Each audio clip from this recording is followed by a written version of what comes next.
সকালবেলা ঘুম থেকে উঠে আসছিলাম আর ছোটো মা কাল তালের বড়া বানিয়েছিল, আমাকেও কয়েকটা দিয়ে দিল। আমি তো পেয়েই খুব খুশি, আমি তো ভাবতেই পারিনি। কাল থেকে আমার তালের বড়া খেতে খুব ইচ্ছে করছিল আর আজ পেয়ে গেলাম। সো হ্যালো এভরিওয়ান, কেমন আছো সবাই? আমি তাসলিমা তোমাদের মাঝে নিয়ে চলে এসেছি ছোট্ট একটা মিনি ব্লগ।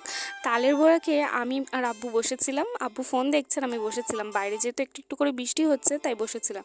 তারপর বৃষ্টি কমে যাওয়ার পর আমার আব্বু তরকারি কাটছিল আর আমি চলে গেলাম বড়মাদের বাড়ি, বড়মার জন্য কয়েকটা কুমড়ো শাক কেটে দিচ্ছিলাম। আর তারপর হঠাৎ রোদ বেরোনোর পর কি অবস্থা হলো দেখো, চারিদিকে জামা কাপড় দেখে মনে হচ্ছে চৈত্র মাসের সেল চলছে। আর এইসব দেখে আমার নিজের জামা কাপড়ের কথা মনে পড়ে গেল, আর আমিও জামা কাপড়গুলো রোদে দিয়ে এলাম। সবাই জামা কাপড় শোকাবে আর আমি না শোকালে হয় বলো? এই কদিন ধরে যা বৃষ্টি হচ্ছে। তারপর গোসল সেরে আমরা লাঞ্চ সেরে নিলাম, উচ্ছে ভাজা আর চিকেন। আর তারপর দুপুরে একটু ঘুমিয়েছিলাম, ঘুম থেকে উঠে বিকালে আর কি করব বুঝতে পারছিলাম না, একা একা এটা নিয়ে বসে খেলা করছিলাম। তো আজকের মতো টাটা, দেখা হচ্ছে পরবর্তী ভিডিওতে। Thanks for watching.